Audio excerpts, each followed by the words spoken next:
students to become enthusiastic, lifelong learners, creative problem solvers, and effective communicators. The focus on collaborative and global learning ensures that our graduates are prepared to be fully informed, principled, and engaged citizens of the world.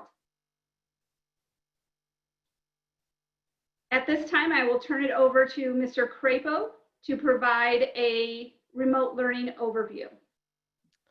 Thank you so much, Ms. Bringadall.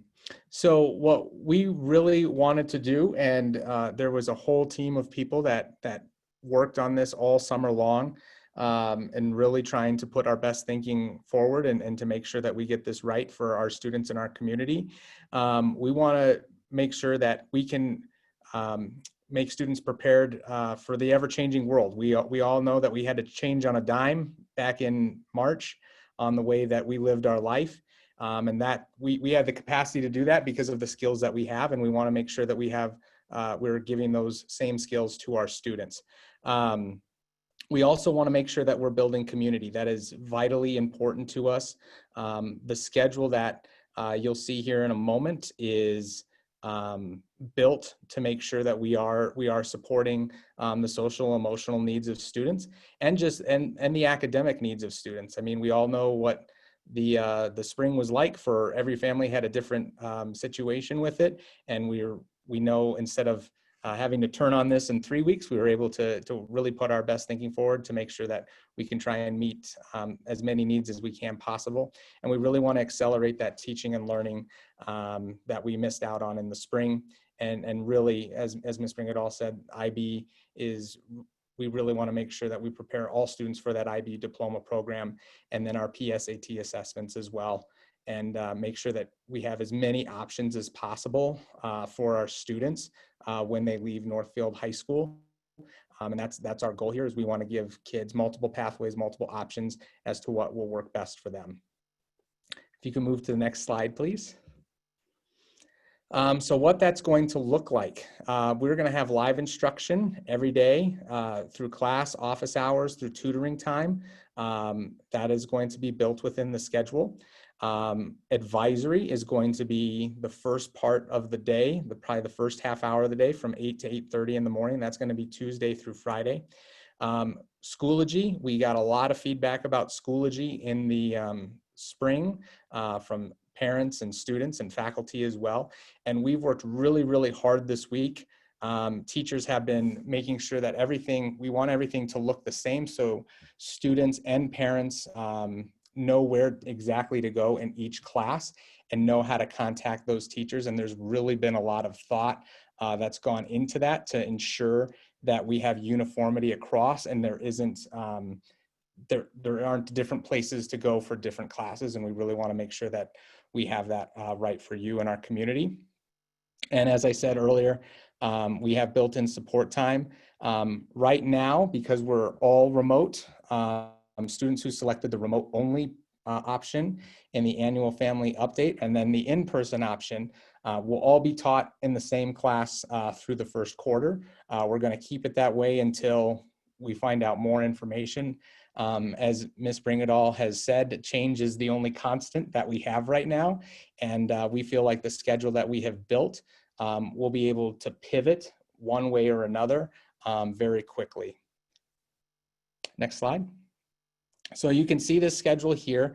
So real quick, I know these are new words, and when we were in the spring, I was in a lot of webinars and people were saying synchronous and asynchronous, and I had no clue what they were talking about. So synchronous, it means that it's happening at that moment. It's happening real time.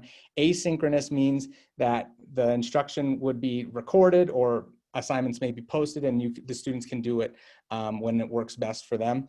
And then office hours, we have opportunities for students to meet with their teachers to get that extra support. So that's the Monday schedule that we are going to run with for right now, and then Tuesday through Friday as well. And we've labeled the synchronous and asynchronous times in there. And then after school from 3 to 3:30, that's when we have additional office hours every day. On the period 8 that's on there that would normally be there, it says special IB and support block. Because of the way our schedule was structured this year and the way that we had to move some things around. We had to put some classes that fit in that IB block, and we also realized that we needed some areas where more students may need some support. So that's where that time is built in there. And then we have that asynchronous time in the afternoon between 2:15 and 3 o'clock that students can work on whatever they need to complete for periods 1, 3, 5, 7 that day, or 2, 4, and 6. And then on Monday, August 24th, we know that this upcoming Monday, this is just going to be, we're already preparing for this. This is going to be kind of get to know the teacher day and making sure that we can log on. And then on Monday, August 24th, we're going to have a stripe day to really start setting the tone of when students will log into Schoology to each class into their Google Meets. And they'll be doing that obviously through their DPS account. They'll be able to meet the teacher and be ready to access the class material for the rest of that week. And then we're going to make sure that we share help sheets and put out as much communication as possible to make sure that everybody knows exactly where to go, because I know this is going to be difficult. But again, we put a lot of thought and process into this to ensure that it is uniform, and that is, once we get into it, it'll be easy and there'll be as few clicks as possible to get where students need to go.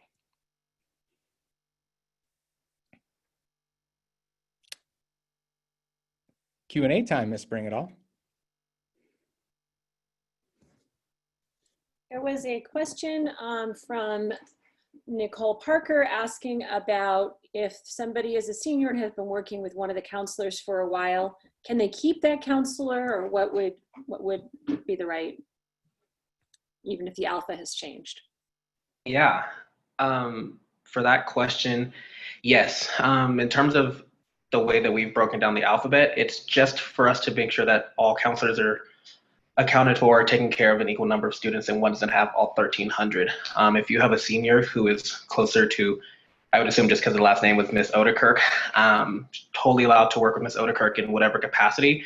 I'm just typically going to be the one who is doing the academic stuff currently. But if your student has a better relationship with any of the other counselors, the social worker, the school psych, whoever it may be, they're more than welcome to talk to them. I'm just the one who is taking care of scheduling and will be kind of that point person for you and for your student. And I think, Amy, that answer you gave about attendance, would you repeat that out loud for everybody? Absolutely. So there was a question about attendance. If my son or daughter has to leave class early to go to a doctor's appointment, and it's the same process as last year. When students had to leave the classroom to go to a doctor's appointment, parents had to call and let the school office know so that we could go in and excuse the absence. And so it is the same process. Students who are not in attendance the entire time for the synchronous learning component, our RA coordinators will be following up with them just to check in and make sure there was no connectivity issues. So the more we know ahead of time, the more we can support students. We're getting questions about schedules that are currently visible and if those are complete or final. So let's hold off on all of the scheduling questions, because I think the counselors can address that within the next 15 minutes through the slides.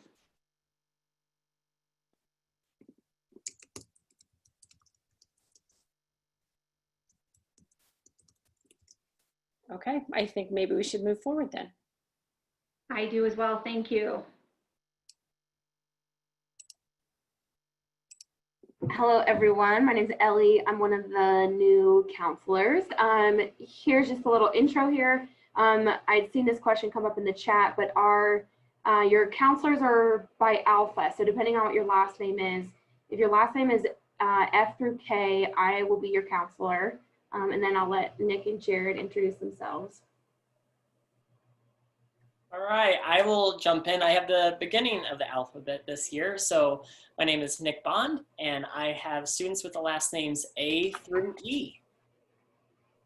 And I'm Jared Lewis. I have last names L through RI. So my alpha changed a little bit last year. I gained some of the alpha and I lost a little bit of the alpha.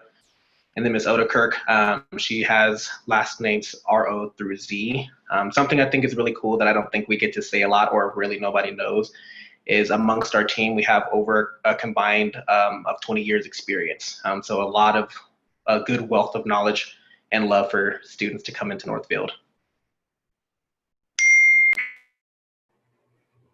Sweet, and you can go to the next slide.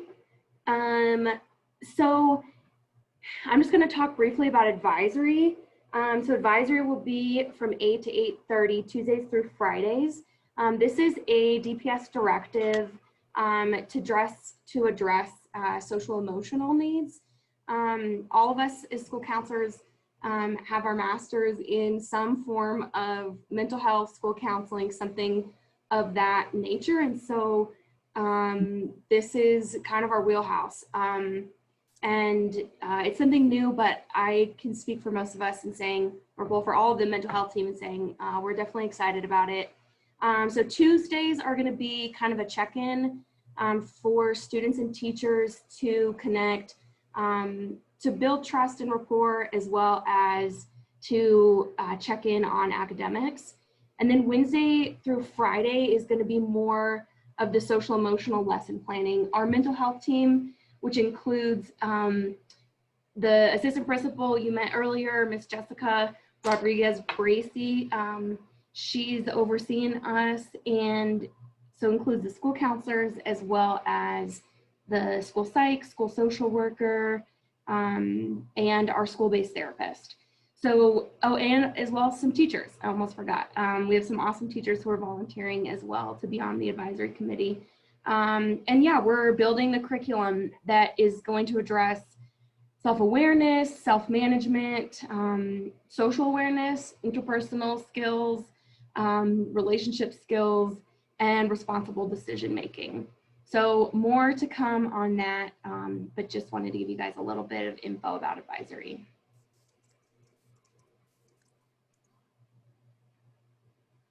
All right, I have the fun slide about schedule changes.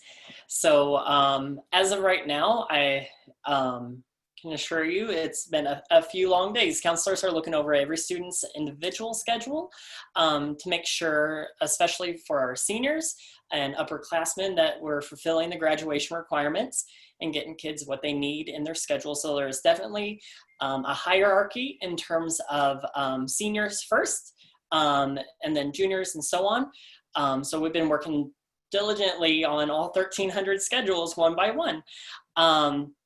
So our goal and deadline that we're working on is to have those finalized by the end of the day on August 20th.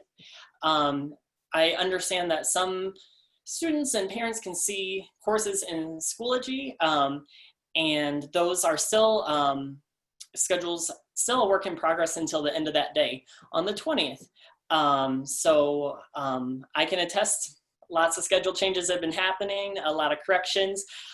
So just know if you see something weird, it's okay. It may be fixed by the end of the day on the 20th, but if not, then we're here and we're your people to help. We get lots of emails about schedule changes and requests.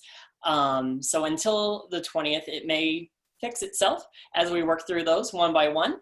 But in a lot of cases, just with the uniqueness of this year and being remote, electives and a lot of classes and changes for preference may not be able to happen as they may have in prior years. So just I can speak for myself, working hard on those the past few days.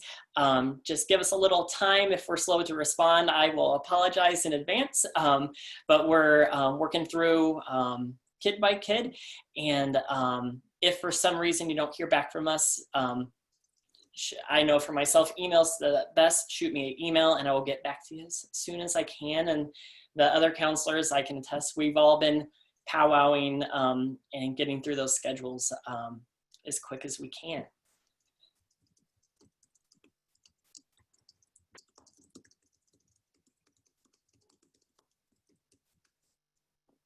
So then the next question we get is just for supplies. So we do know that supplies are going to be looking very different for the first part of this year. All students should have a Chromebook, and if your son or daughter does not have a Chromebook, we will be talking today about how to navigate one and come in to get one. We also, For this year, DPS is allowing students who have personal devices at home to use those personal devices. And if you do have a personal device and choose to return your Chromebook, there is a shortage within DPS. There's not a scheduled delivery of Chromebooks until October. And so if you do have another device that you could use at home and are willing to return your Chromebook, then please reach out to Ethan Hackley, who is our school technology partner and supporting us with MyTech in order to do that. Graphing calculator is always great to have for math courses and for assessments, and then just regular things, notebooks, folders, pens, pencils, to organize material, whatever the student likes and prefers. And then teachers next week may have specific requirements for additional supplies, and they will let students know Monday, Tuesday, Wednesday of next week when they meet.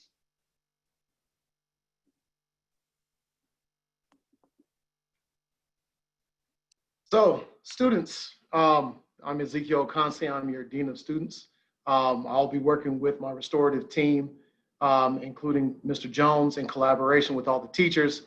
And overall, the expectation is that students are present and logged in and engaged in their classes, and that we would just want a continuity of students being physically present as much as possible remotely.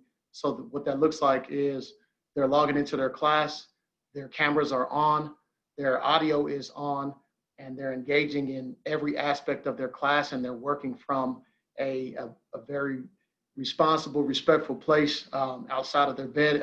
You know, a desk or a dining table will do. A front porch or patio is fine. But if you are having any other places or having a concern in regards to where you can work, please communicate with your teacher. But the expectation is that you are up, you are in a learning atmosphere that is more conducive to your learning. The behavioral expectations are similar to as they would be in class. We expect you to be fully clothed and prepared to learn for the day, so not in your pajamas. We expect that you're respectful to your teachers and listening and speaking when there's an opportunity to speak. There are tabs for that, and teachers will go over that on the very first day of school. Next slide, please. So my team and I will be making phone calls diligently to support students every single day. When students aren't logged on, my team will be making phone calls home to students or to parents or to households in support of trying to find out what that barrier may be at which you're not getting online, because it's super important for us to know exactly what may be keeping you or your students from logging on and being engaged in the classroom.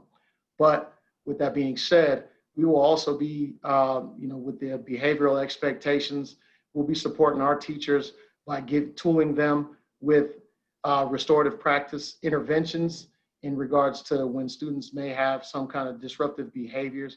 And teachers will first send a chat to that student privately to ask them to correct any of those 3 behaviors that I mentioned before. If they're not being met, then they will give that student the opportunity to change the behavior.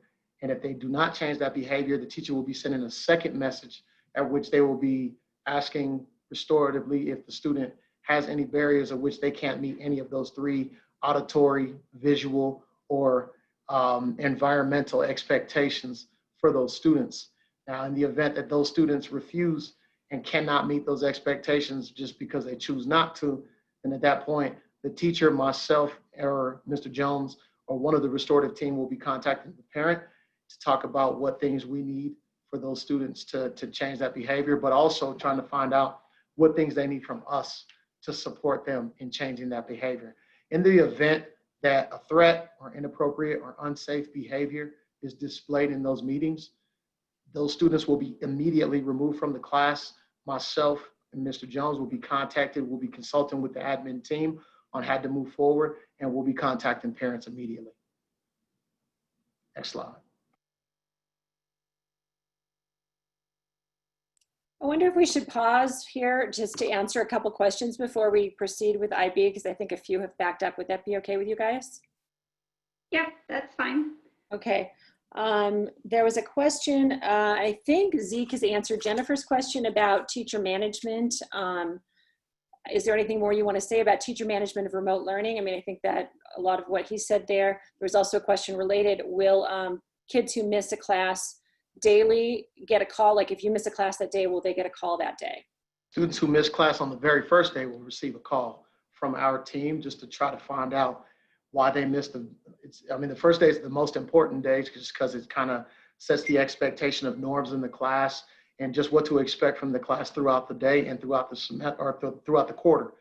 And it's just so important students are there for that very first day. And if my team is making contact with those students, we are just stepping in to find out why those students may not have made contact or have not been able to log in and meet any of those expectations. All right. There was a question, and it's a big one. Amy, did you see the question from Ms. Dennis? I did, yeah, and I'm happy to address that one. So within our schedule, what was important to us is really to determine where kids were at this point in time with the interrupted learning last spring. We do know that, you know, with everything that happened last spring, that was an emergency remote learning plan. That was not a strong, robust plan for students, and we believe that we do have that for students as we move into the fall. With the plan that, again, with that time on Monday, that student support time, that's for teachers to request meetings and reach out and meet with small groups of students for either intervention, enrichment, or just social emotional check-in. So it's teachers scheduling appointments with small groups of kids. It's also kids reaching out to teachers and scheduling those appointments, and that all happens through Schoology. We do have a survey that we are sending out at the end of this session regarding our schedule, and do ask that you please take a few minutes and give us feedback on the schedule. And we will be doing another survey. We'll keep the office hours as is for, you know, Monday's a little bit different because we're gonna have a strike day with all 8 classes. We'll do the office hours on, I'm looking at my calendar, on August 31. And then we'll do another survey that first week of Labor Day, and really surveying our parents and our students to determine if any adjustments need to be made to our schedule. Our schedule is very flexible with our ability, and Mr. Crapo talked about it, our ability to quickly pivot into a different synchronous learning or pivot into asynchronous learning, whatever we need to do. And so we will be addressing that through our parent surveys, but please, please, please make sure when that survey link goes out at the end of today that you do take a few minutes to complete that survey, because all of that information is taken not just to the leadership team, but also to the teacher leaders. We have a very strong teacher leadership team that works with us, developing our schedules and making adjustments, and that feedback goes directly to that team. So I encourage you to do and to utilize that, that survey link. There was another question that had to do with science. We do know that it's extremely difficult to do strong labs, whether it's science labs or whether it is engineering labs. We are looking at a return to in-person learning in October, and our focus and what that could potentially look like in bringing back specific courses rather than specific students. So we would look at doing something blended where we bring, you know, our engineering students back a couple of days a week. We know it's going to be some kind of hybrid. And so those are all pieces that we're currently working closely with our science team and our engineering teacher on mapping out so that we can give kids really true, authentic experiences that they need in those areas. Ms. Bring It All, can I talk about engineering real quick with Mr. Thornton? Yes. Just so something that he's been working on, and I've been helping him with the district as well, is that the Chromebooks cannot run all of those programs that they normally use in engineering class. And so right now we're working with the district. They're trying to do some sort of remote desktop setting that we can hopefully use some of those programs, and it's in the final stages now. He's been doing a great job trying to get everything virtual as possible, and it's taken a lot of professional development this summer to ensure that he is able to meet the needs of students in this remote setting. So it is all being worked on within there. So I'm going to address one more question, and then I want to jump back into the presentation. there was a question about if a student is allowed to have a picture instead of a video, and students have to have their video on. And we don't record any of the sessions. We do not do that, but it's important for engagement for all students to have their video on so that teachers can really check in with students and make sure they're understanding the content and the concepts that is currently being taught. We're going to pause on the questions, and I am going to jump back into the presentation. And Mr. Wright with IB. Thank you, Amy. I appreciate it. So hello, welcome everyone. For those who don't know, I'm Peter Wright. I'm the one of two IB coordinators at Northfield High School now. You know, this is something in terms of transitioning international baccalaureate classes online that schools around the world are dealing with. And it's a moment where I'm definitely grateful that we're an IB school, in that one of the big advantages of IB, I think, is that the courses are 2 years long. And so to the extent that, you know, hopefully we find a time either over this year and moving forward into next year where we can get back in person and do those science labs, do some of those things that really kind of need to be in person, you know, we're really going to benefit from that aspect of IB structure. We have made a couple changes to support that. In the past, we've offered a number of classes as one-year IB classes. We decided in the spring to move all of our science classes to a two-year progression to allow students more time to master that content. And when it became clear that we would be remote this fall, we made that decision with our remaining courses as well. So all of those courses will be 2 years. The exception to that is we do have some junior IB students who take, for example, the final year of Spanish or French, and they will still be able to do that and take that exam this year. We've also added Brent Stickrath, who is a science teacher at Northfield, has 2 decades of experience nearly with IB to support me as a co-coordinator. We've kind of divided up the duties and divided up some of the support responsibilities that we have. And I know Ms. Pearson posted recently kind of a document outlining that, but we'll be communicating that with students as well. And because of that additional personnel, we're going to have the time to be able to meet one-on-one each month with each diploma student. We know that one of the challenges of this remote time is really not knowing ahead of time all the challenges we're going to encounter. And so we really want to take time to hear our kids and hear from you as parents, and understand where we need to make adjustments and where we need to grow and where we're doing a good job. IB has also adjusted for seniors some of the assessment expectations. So in most courses, not all, but most courses, they've actually either shortened or eliminated certain assessments, which will allow our teachers to cut certain aspects of their curriculum out, which is going to be really essential because we know we simply don't have the seat time we ordinarily would. And it's going to be really essential that those, we do have the time to cover the material that is still going to be assessed. Last question that we've gotten a lot is around students who elect for the full remote option and whether that's congruent with doing IB. We have made the decision as a school to allow that, especially because we're starting fully remote for everyone. And because IB classes are specialized and not every district in the school offers them, those courses will be taught by Northfield teachers. So any student who chooses to go virtual will be in classes with Northfield teachers and fellow Northfield IB students. So I'm happy to answer any additional questions around IB that might come up either in this venue or via email. But we're really looking forward to this adventure. You know, I think there are certainly challenges here, but I know that all of the staff and all of the teachers are really eager to get into the classroom with the students, and working with your kids is what makes this job, you know, one of the best jobs in the world. So thank you so much.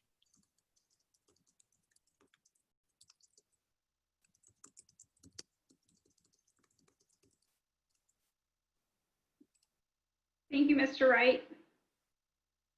And our next slide is student supports. I believe Mr. Hatcher had to step off for a few minutes, but he will be joining us again. He had to pick up his daughter. So supporting students with 504s and IEP, teachers will provide accommodated materials for students daily. Special education teachers will provide small group support during class time for service minutes. Teachers and special education team will meet consistently to address areas of concern to better support students receiving services. There are contingency plans that will be implemented, which will describe services during remote and hybrid learning, and IEPs will be held virtually with families. If you do have questions regarding 504s and IEPs, if you could hold your questions until the end of the presentation when Mr. Hatcher is back, and then we can begin to answer some of those for you at that time. So with everything that has occurred this summer, and with the DPS resolution passed in 2019, the Black Excellence Plan, Northfield High School has worked diligently to create an inclusive community, a community in which we recognize our own privilege and recognize our own biases. After careful review of all of our academic, social, emotional, cultural status of our Black students, we have developed the following action items for 2020-2021. And these action items are a beginning. We are continuing to work with our teachers, with our student leaders, and with our community to develop our Black Excellence Plan. These action steps thus far include providing Black student-led initiatives with more opportunities to lead, including hosting and supporting events. Teachers intentionally review classroom academic data weekly to mandate office hours teacher support for students below a 70%. Working to create a plan for advisory to support social emotional needs, student relationships, and engaging students to know and act on their own student data. Staff learning and support for culturally responsive teaching practices that include a focus on relevant learning that incorporates lived experiences of students of color. Enroll all students in AP Human Geo tests in 10th grade and maintain expectations for all of our students, engaging in advanced academic courses through honors, concurrent enrollment, and IB. Staff equity learning focused on self-reflection of bias. Parent outreach home visits, advisory teachers to conduct virtual home visits for all students in their advisement courses. And again, this is a work in progress. We will be continuing to work to support, engage, and recognize the strengths and the gifts that our Black students bring to Northfield High School. And it is time to take a look at some of our questions. Do you want to ask the tough one first here? Why do high school teachers need more planning time than elementary and middle school teachers? None of the elementary schools or middle schools are giving teachers Mondays off. Why do they need that extra time? I know you met with your teachers today. Maybe you can talk to our community about that. Yeah, so when we get to the high school levels, we have teachers who are teaching multiple preps. We have teachers who are teaching 5 very different courses and have to plan for 5 very different courses, which is one of the reasons that teachers at the high school level have additional plan time so that they can plan for each of those courses with fidelity. The plan time that is designated, and the reason it's, another reason it's different between the grade levels, it is a DCTA negotiated plan time. As an innovation school, we have some leeway and some waivers, but we do feel it is in the best interest of our teachers to provide them with plan time over and above what DCTA requires so that they can plan effectively and appropriately for all of the multiple preps that they have on their caseload. And this goes for teachers in almost all content areas. I believe there's probably one teacher in Northfield that teaches just one single content, and that's it. We have teachers who out of 4 classes a day are teaching 3 very different courses, whether it's IB, sports medicine, biology, and then turning around and teaching chemistry. That's just one teacher's schedule that one of our new teachers that he has this year. And part of that is because we're still a growing school, we don't have the ability yet to really have teachers focus in on just one prep.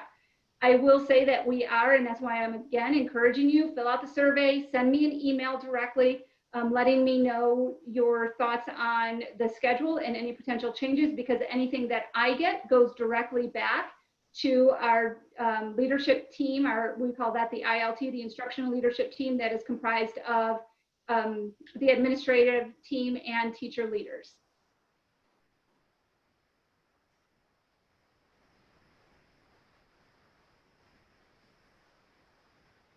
There was a question about community service hours and perhaps an adjustment to those. Is that something to address at this time? It is. And we have waived the community service hours for current seniors. And we are looking at opportunities, if there's opportunities to do virtual community service hours. I know Melinda is very passionate and leads our charge with community service hours. And so she has been working diligently and thinking outside of the box on how kids can still serve their community, because that's an important part of who we are as Northfield High School. All right, I think that we can move on. We're gonna download this chat, and if we've missed things, or if you did ask a question that maybe we missed, you can ask it again. We're gonna pause again for questions at another point, but I think maybe we can move on now. Well, I'm going to review some technology things, and I know the vast majority of you are returning to Northfield, so much of this will be familiar with some new additions. For those of you who are new to Northfield or new to Schoology, there are going to be additional resources linked on our webpage that you can access to kind of take you through things at your own pace. So I'm mostly going to point out some things right now, assuming that the majority of you have some familiarity already with Schoology. The first thing I want to flag is just how to get your Chromebook if you don't already have one. If you go to our school webpage, over there where it says new students, you can drop down to a tab that says Chromebook pickup, and there's a form for you to fill out. If you're going to need a Chromebook, this is a really important thing that you're going to want to make sure you take care of, like today. Like I would definitely take care of that even while we're talking right now, because that's a really important first step.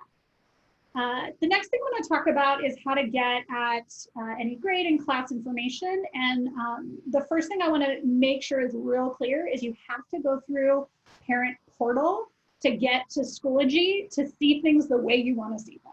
If you are unhappy with what you see in Schoology, the first question I'm going to ask is, did you go through Parent Portal?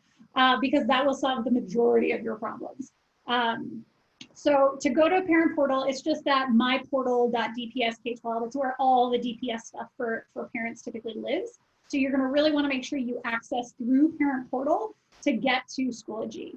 Once you're in Parent Portal, this is the current help sheet that DPS has. I think somebody said it's now called not related apps, just like additional apps or something. Look for the thing that says apps. And from that, you're going to want to select Schoology, and that's how you're going to want to enter it. When you enter that way, it pulls up all of your kid information that you're going to want.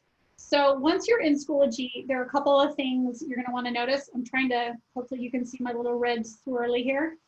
You can toggle between your different students using this option here. You have your own profile, but mostly you want to see from your student profile. So you can kind of toggle between, if you have multiple students who are all in Schoology, you can kind of toggle through them here. And once you select your student, then you're going to want to go over to courses. And then it'll populate down below here. You can kind of see all the different courses that a student has. And the one thing I'm going to say is you could go look right now if you want to, but because things are still shifting a little, you're actually not going to see much yet.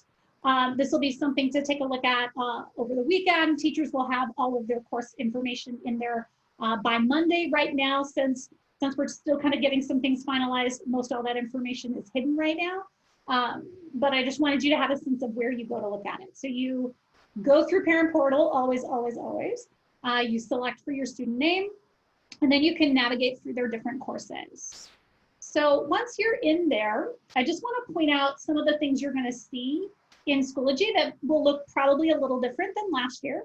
Based on feedback, especially from parents, we're trying to have more consistency across all classrooms so that when you look at their biology class, it's really similar to what you see for their US history class in terms of how to find information in there, which is going to be so much better for our students, and I think also better for parents trying to help their students. So some of the things you're going to see, just as before, on the left-hand side, you can navigate between materials and updates, gradebook, etc. One thing that you'll see in all classes is at the very top, you're going to see a link to join their Google Meet room. As was mentioned before, we're going to be using Google Meets for all of their classes.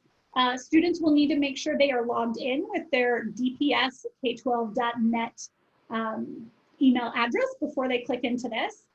They will not be allowed into the room until their teacher is there. We've got some different ways to kind of lock that down a little bit better this year. So they'll go through this link here in Schoology to join their class at the designated time. So they'll kind of have their schedule and they know what period they should be where, and then they go through Schoology to just log in to class, to essentially walk through the virtual door. Over here on the right is a really cool thing to keep an eye out for. When teachers put dates on assignments, it'll start populating over here, so you can kind of see what's coming up soon without having to navigate through all the folders. So this is a nice place to check when you log into your student's account. Another new feature you'll see is contact information for your teachers. So you'll see their email, voicemail, all the information you may need. Let me just show you a little bit more detail of what in the folders looks like. So the way we've asked teachers to set up their Schoology courses is to put everything in week by week folders. So there'll be a week 1 folder, a week 2 folder, a week 3 folder. And within that folder, you kind of click that little, drop down arrow, and you're gonna see all of the different assignments for that week. So it'll be a lot easier to keep track and organize. We're asking teachers to put new information on top. So over time, the newest stuff will stay at the top, the old stuff stays at the bottom. As students don't need access to things anymore, they'll kind of archive them in a completed coursework type of folder, but it'll all actually still be there. The last thing I'm going to leave you with is a reminder. Go through Parent Portal first. It'll save you a lot of headaches if you're having any trouble whatsoever. We can do some Q&A now.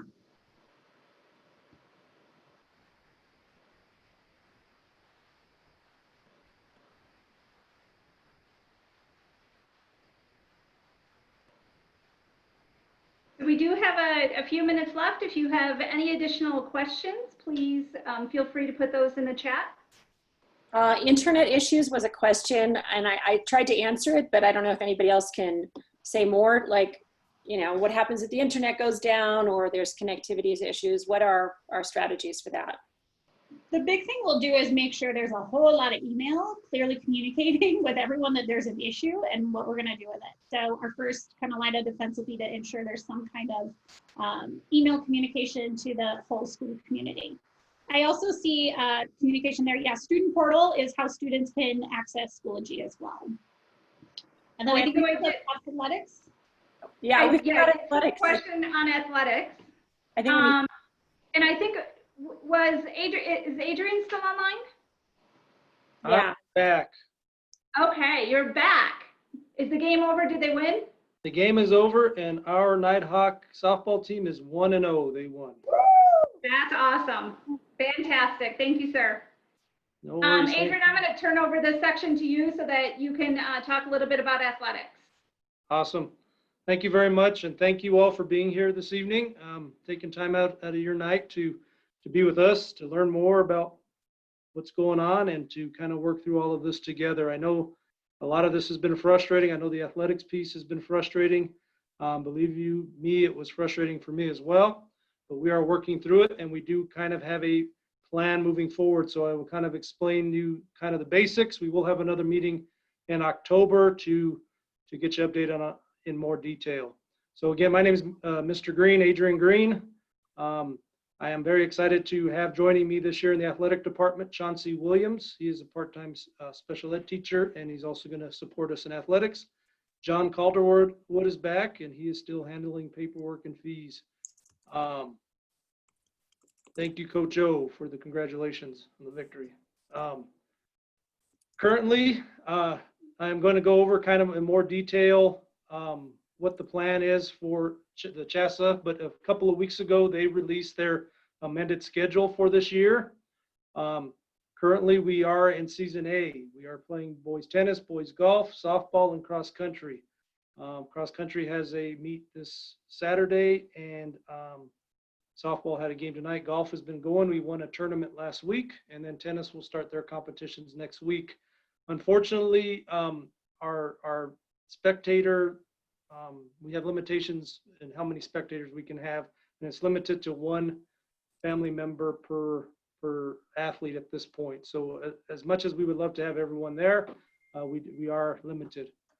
Hopefully that will loosen up as our numbers continue to get better here locally. Family ID is currently closed, so you cannot register for any future sports, any other sports that are coming up. I will go over the future seasons here in just momentarily, but Family ID is currently closed, and it will open as the sports get closer and as they get approved by local health officials. I want you to understand that this schedule that I'm going to go over is based on what our local health guidance is at that time. So this is all assuming we are moving in the right direction and things are improving with COVID. Once again, I will have another meeting in October to kind of go through some of this in more detail, but I'll give you a quick highlight tonight. Next slide, please. So we are currently in Season A, like I said. All the seasons have been shortened. They've been abbreviated. Our rosters have been limited. So as much as we are not a cut program. Our philosophy is to get everyone involved that we can. However, this year is much different, and unfortunately, due to the restrictions and the guidelines that we've been given, we have to limit our participation numbers. So we did limit our rosters to 25 this fall. We're hoping things loosen up as we move on. There is a potential that those limits will still be in place, though. Next slide, please. So Season B will be our typical winter sports starting in January. Northfield doesn't offer all of these sports. Basketball and girls swimming are the sports that and competitive spirit are the sports that we can offer now. We are looking to add others. I have a huge wrestling background, and I would love to add wrestling here soon, but right now with everything going on, that's all on hold. But this season will start in January. Again, it'll be abbreviated, and this is all based on the fact that this is assuming that our health guidelines are going to allow us to have this. There are some sports like ice hockey and other things that there are the potential that we can play with another school, and I can fill you in with that in October. But at this point, these are the only sports that we offer here. Next slide, please. Season C starts in April, and this is the rest of the fall sports that we weren't able to play at this time. So football will happen during the season, gymnastics, boys soccer, and girls volleyball. Those are the sports that we currently offer. One of my goals was also to start field hockey. Like I said, at this point, things are on hold. But also note that if we don't have it, there is a potential to play with another school. And we can, again, talk about that later. Next slide. And then Season D starts, it's later, it ends in June. It goes into the summer a little bit. And this is baseball, girls golf, boys and girls lacrosse, girls soccer, boys swimming, girls tennis, track and field, and we don't currently offer boys volleyball, but those will all be played in that season, Season D. So we have Season A, which is happening now, B in January, C, which is in March, April, and D, which is happening in May to June. I don't know if there's another slide. Nope. So like I said, I can fill you in on more detail when we're working through all the modifications and all the changes that were handed down to us for the fall. We're now sorting through and adjusting our schedules for Seasons B, C, and D. And once we kind of get that settled, I will be able to give you the most updated and accurate information. we also do have a rugby club, and I'll provide information to you that. That's usually in the spring, which would probably be season D, CD, but I'll get you all that information in October as we kind of sort through it. Sorry, season D, I'm just seeing one more question there. I'm not sure if I've caught them all, but season D does run through the summer. You do have that option to continue playing through the summer if you're a student that graduated. In this circumstance, you're going to be allowed to continue to play. We understand that this spills into club sports and things like that, but unfortunately, there's not a solution that solves all. So this is the best case solution that we have at this point. So if there's any other questions, I can answer those in the chat, and I can definitely answer those in October. Thank you all again for being here, and I appreciate your time, and I look forward to meeting you all in person.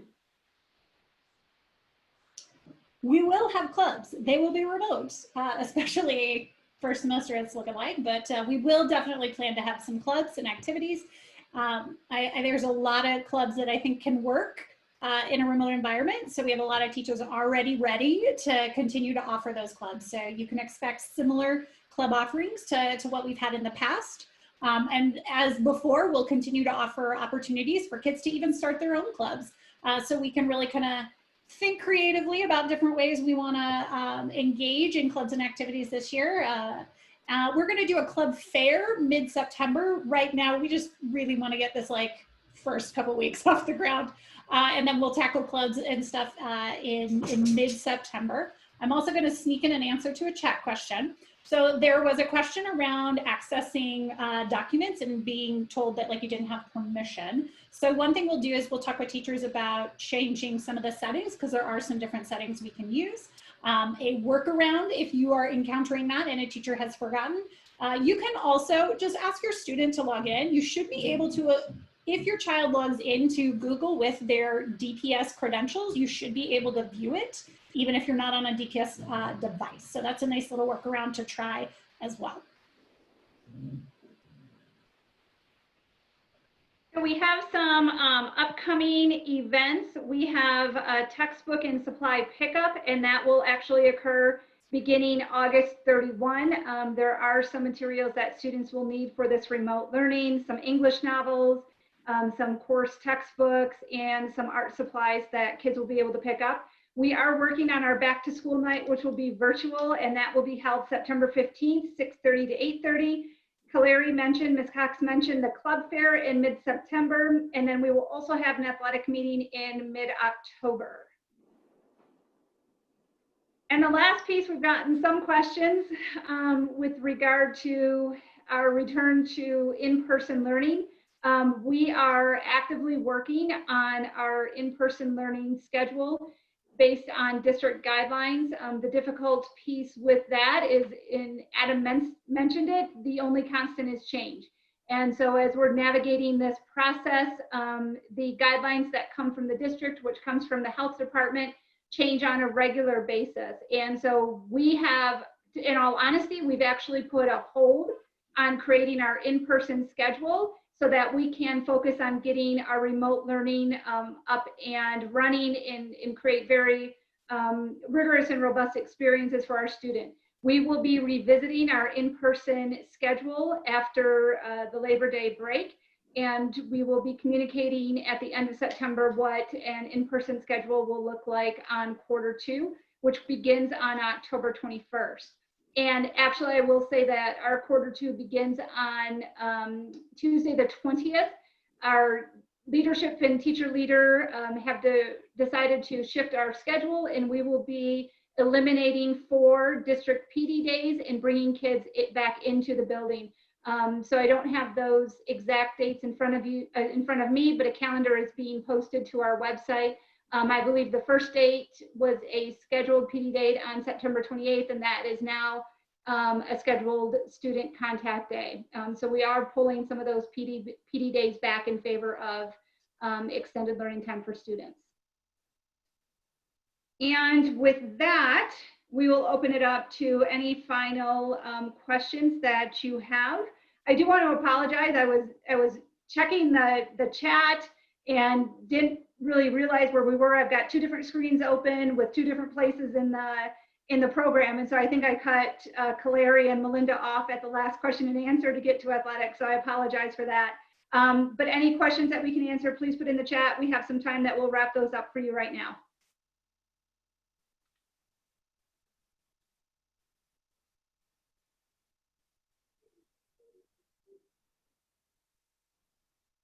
Are you looking at the chat, Amy, or do you want me to?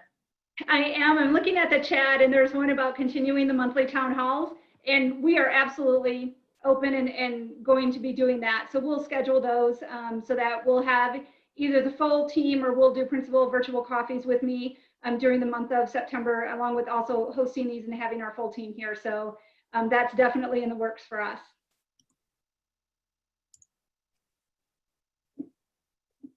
Melinda or anyone else on the team, is there anything that? Lydia keeps asking about fitness classes, and I'm sorry, I keep forgetting her question because it's so specific, but will PE classes be held online? How will the PE classes or fitness classes, weight, conditioning, dance, how will those work? So those will still continue to be held online. Our teachers are working diligently to create a robust online curriculum for our students. They are very eager to get ready and to run with their PE and dance courses. So I'm truly looking forward to what they're going to be presenting to kids and how they're going to be engaging students. There's a few more in the chat that you might as well just read and address. One came through about 504 plan modification, and Mr. Kotcher, is that something that you could address? I can. 504s can be modified, and they'll be done through virtual meetings. You'll want to meet with your counselor around that, but I'm happy to support in any way. I'll put my email in the chat if you have questions or want to CC me on it as well.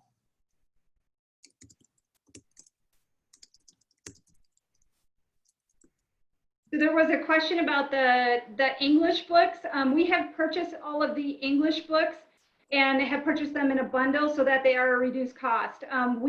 There is no overage on the book. What we pay is what parents pay for the English books. And we supply them so that we can ensure all students have the correct copyright of the book, the correct copy of the book, and that all students have those books.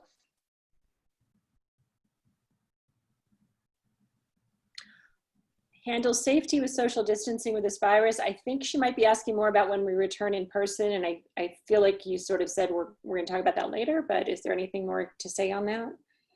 Yeah, I mean, as we plan for in-person learning in October, our return on the 21st, and we start working on that again the 1st of September, we will be following all DPS and state health safety guidelines in order to make sure that kids come back safely, that students and teachers come back safely.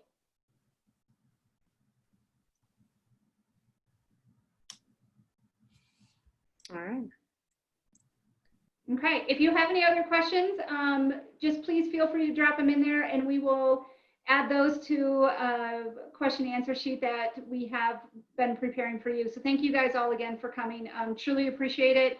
Appreciate your support, appreciate your questions, and just your dedication to Northfield High School. Thank you all so much. Have a wonderful evening.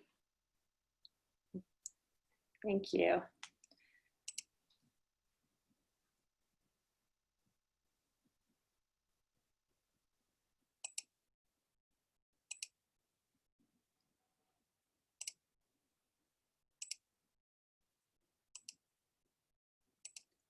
All right, just saving the chat, and then I'm going to end the meeting. Guys, Amy, you want to invite us